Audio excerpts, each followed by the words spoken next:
এই ভিডিওতে আমরা cumulent generating function of chi-square distribution নিয়ে আলোচনা করব। Cumulent generating function of chi-square distribution. তো find the cumulent generating function of chi-square distribution. Also find beta 1, beta 2 and mean and variance. আচ্ছা, MGF of chi-square distribution with n degrees of freedom is given by, আমরাও chi-square distribution MGF নিয়ে আলোচনা করছিলাম। তো MGF হচ্ছে m chi-square of t is equal to 1 minus 2t to the power n by 2। তো এটা হচ্ছে MGF থেকে আমরা CGF যখন শিফট করি, CGF বের করতে হলে আমার ওই MGF এর কি লগ দিয়ে যেই মানটা হয় সেটাই হচ্ছে অ্যাকচুয়ালি আমার CGF অর্থাৎ cumulent generating function। তো লগ দিয়ে আমরা যদি m chi-square of t কে করি তাহলে log 1 minus 2t to the power minus n by 2 log দিলাম। log x এর সূত্র কি? log x to the power n এর সূত্র হচ্ছে n log x। এই লাইনটা এখানে অ্যাপ্লাই হয়েছে, আপনারা দেখে নিন। তারপর আসবে k chi-square of t। এখানে k chi-square of t বলতেই বোঝাচ্ছে cumulent generating function। mg of x কে আমরা mx of t দ্বারা প্রকাশ করি, আর cumulent generating function কে আমরা k x of t দ্বারা প্রকাশ করি। তো x এর পরিবর্তে chi-square R t is equal to minus n by 2।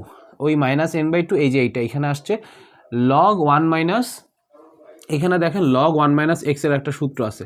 এই log 1 minus x এর সূত্র আমি এখানে দিয়ে দিছি। log 1 minus x মানে হচ্ছে minus x, এই মাইনাসের minus x square by 2 minus x cube by 3 minus x to the power 4।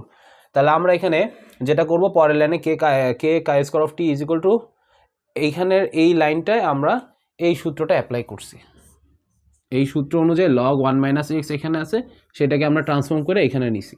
তো সেখানে minus x square by 2 minus x cube by 3 minus x to the power 4 by 4 minus x to the power 5 by 5 minus dot dot dot and so on।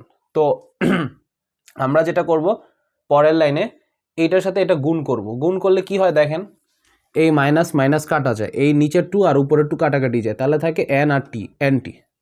এই লাইনের সাথে এই line আবার গুণ করব, তাহলে কিভাবে হবে,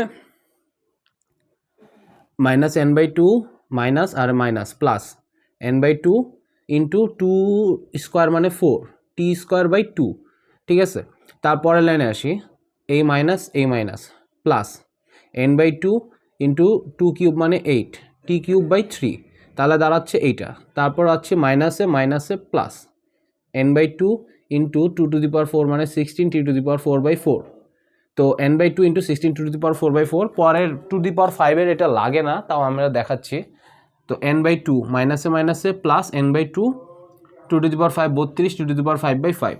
ওকে, এখন পরের লাইনে আসি। পরের লাইনে যেটা হয় nt প্লাস, আমরা এই ক্যালকুলেশনটা কিভাবে আসলো পরের লাইন সেটা জাস্ট নর্মালি সিম্পলিফাই করলাম। 2 গুণ দিলে 4, নিচে 4 আর উপরে 4 গুণ দিলে nt স্কোয়ার থাকে। তারপর 2 আর 3 গুণ দিলে হয় 6, তো 6/8 বা উপরে 8/6কে করলে কাটাকাটি করলে 4/3 আসে। তো 4/3 nt কিউব, তারপর হচ্ছে 2 আর 4 গুণ দিলে 8, উপরে আছে 16 নিচে আছে 8, তাহলে গুণ দিলে থাকবে 2n t to the power 4।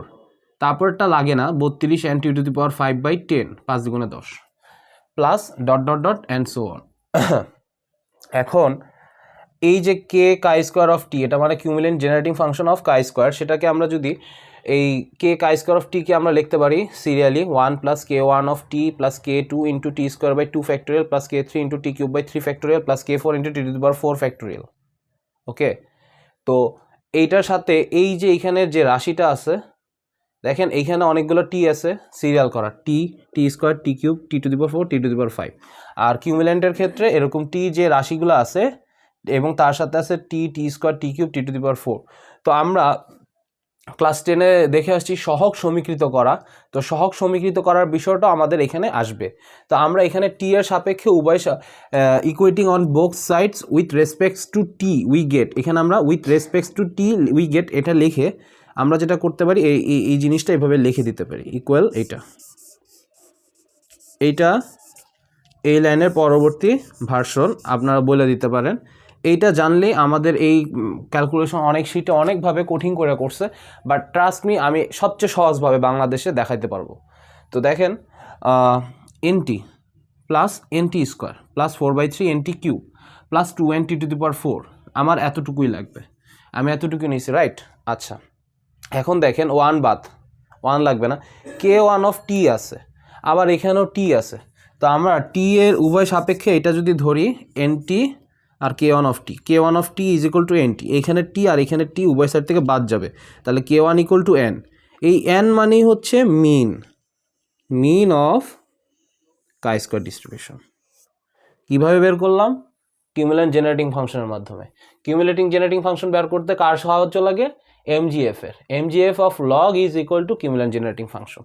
তো আমরা এখানে কে ওয়ানের মান দ্বারা মিউ ওয়ান প্রাইম অর্থাৎ মিন বের করলাম। তারপর হচ্ছে K two of T square by two, এই যে দেখেন K two of T square by two আমাদের সূত্রে, এই K two of T square by two, আবার টি স্কোয়ার কোথায় আছে? এন টি স্কোয়ার, এই টি স্কোয়ার এখানেও আছে, তাহলে K two of T square by two আর এখানে এন টি স্কোয়ার দুইটা নিলাম। তাহলে আমরা এখানে সমান সমান বসাই দিই। দেখেন টি স্কোয়ার বাই টু ফ্যাক্টোরিয়াল আর ওখানে আছে টি স্কোয়ার, উপরে টি স্কোয়ার দুই সাইড থেকে বাদ, k two by two factorial থাকে আর এখানে থাকে এন। আর এই পরের লাইনে k two is equal to নিচের টু ফ্যাক্টোরিয়ালটা এই পাশে নিয়ে যাই, টু ফ্যাক্টোরিয়াল মানে হচ্ছে টু ইন্টু ওয়ান মানে টু, ঠিক আছে? তাহলে আমরা এখানে লিখতে পারি k two equal to two n অর্থাৎ mu two prime is equal to variance. তো আমরা কিউমুলেন্ট জেনারেটিং ফাংশনের সাহায্যে মিন অ্যান্ড ভেরিয়েন্স বের করলাম। মিন হচ্ছে এন আর হচ্ছে ভেরিয়েন্স হচ্ছে টু এন। ওকে, এখন আমরা কে থ্রি এবং কে ফোর বের করব। কে থ্রি এবং কে ফোরের মাধ্যমে আমরা বিটা ওয়ান এবং বিটা টু এর মানটা বের করতে পারবো। তো কে থ্রিটা কীভাবে বের করব? দেখেন একই জিনিয়ম, এই যে k three into t cube by three factorial, এখানে টি কিউব ওই রাশিতে কই আছে? এইখানে, এই four by three into N T cube, তাহলে four by three into N T cube আর k three into t cube by three factorial লিখছি। এখন দেখেন টি কিউব উভয় সাইড থেকে বাদ দিয়ে দেন, তাহলে কি থাকে? K three by three factorial আর এখানে থাকে four by three into N, T cube তো দুই সাইড থেকে বাদ, তাহলে এখানে আছে থ্রি ফ্যাক্টোরিয়াল আর এখানে ফোর বাই থ্রি। আর থ্রি ফ্যাক্টোরিয়ালকে দাদা আমরা লিখতে পারি এইভাবে three into two into one, ঠিক আছে?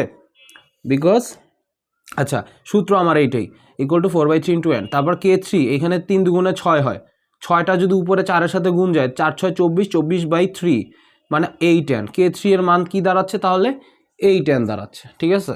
বোঝার এটা সহজ আসলে। আমার জাস্ট খেয়াল রাখতে হবে এইটা হচ্ছে কিউমুলেন্ট জেনারেটিং ফাংশনের কে এক্স অফ টি এর সূত্র। K x of T is equal to, আমি সূত্র দিয়ে দিব ছবির মাধ্যমে, আপনারা দেখে নিতে পারবেন। K x of T is equal to 1 plus k one of t plus k two of t plus k three of t, তার সাথে কি হবে? কে ওয়ান অফ টি আর পরে কে টু যখন হবে তখন t square by two factorial, t cube by three factorial, এভাবে serial করে যাইতে থাকবে। এটাই হচ্ছে সূত্র, আমি ছবির মাধ্যমে আরও সুন্দর করে দেখাই দিতে পারবো। আচ্ছা, তো আমরা কে থ্রি এর মানটাও বের করলাম এইট এন, এবং কে ফোর আমি যেটা বলছি কে ফোর কীভাবে বের করবো? Simply k four into t to the power four by four factorial. Okay, এই জিনিসটা এখন কীভাবে বের করবো? তো k four into t to the power four factorial এখানে তো লিখছি, এখানে কি আছে? Two and t to the power four, two and t to the power four, তাহলে এই যে two and t to the power four আর এখানে t to the power four, Y side থেকে t to the power four কেটে দিই, k by four, k four by four factorial থাকে। Four factorial মানে হচ্ছে four into three into two into one, আর এখানে t to the power four তো বাদ, তাহলে এখানে আসে টু এন। তাহলে আমাদের four into three into two মানে হচ্ছে অ্যাকচুয়ালি 24 দাঁড়াচ্ছে, 3 দুগুণে 6, 4 6 24, 24-এর সাথে 2 দিয়ে গুণ দিলে হয় 48, আমরা এই পাশে নিয়ে আসলে হয়, হ্যাঁ? তাহলে আমার এখানে দাঁড়াচ্ছে 48 এন।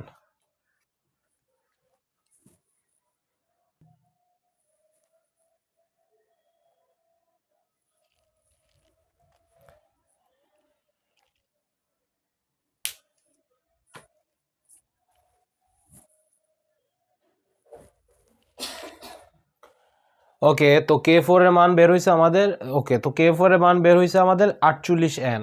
তাহলে কে ওয়ান, কে two, K three, K four. এখন কে ফোর এর মান দিয়ে আমরা অ্যাকচুয়ালি কী করি? আমাদের অ্যাকচুয়ালি লাগে মিউ ফোর এর মান। আমাদের বিটা ওয়ান আর বিটা টু এর ভিতর বিটা টু এর একটা মান যদি বের করতে হয় তাহলে আমাদের মিউ ফোর এর মান লাগে। আর এখানে হচ্ছে মিউ টু অর্থ হচ্ছে ভেরিয়েন্স, আমাদের মিউ ওয়ান প্রাইম হচ্ছে কে ওয়ান দ্বারা মিউ ওয়ান প্রাইম বের হয়, কে টু দ্বারা মিউ টু বের হয়। তারপর হচ্ছে কে থ্রির মান 8 এন এবং কে ফোর এর মান 48 এন। আমরা এখানে mu four equal to K four plus three mu two তার হোল স্কয়ার, এটাও আমাদের রুলস।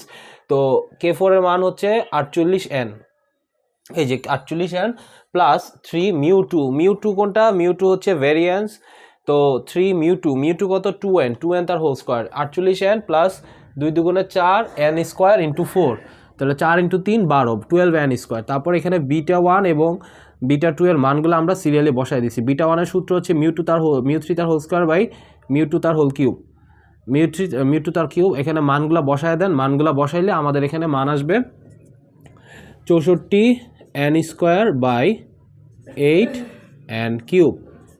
n স্কোয়ার থেকে এখানে n থাকে 8 একে 8, 8 দুগুণে 64, তাহলে আমাদের এখানে মান থাকতেছে কত 8/n, ঠিক আছে। আর বিটা 2 এর মান কি থাকতেছে, বিটা 2 এর মান থাকতেছে এইটা 3 + 12/n। তো আমরা এখানে যেটা আসতে পারি একটা কনক্লুশনে, এখানে দেখতে পাচ্ছি বিটা 1 এর মান 0 থেকে অবশ্যই বড়, 0 থেকে অবশ্যই বিটা 1 এর মান বড়। তো আমরা এখানে বলতে পারতেছি বিটা 1 এর মান 0 থেকে বড় এবং বিটা 2 এর মান 3 এর থেকে বড়। এখন বিটা 2 এর মান যেহেতু 3 এর থেকে বড়, সেজন্য আমরা বলতে পারি যে chi square distribution is positively skewed.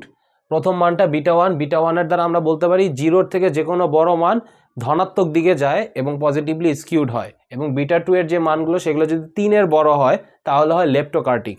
So আমরা বলতে পারি আবার, so that chi square distribution is positively skewed and leptokurtic, ঠিক আছে।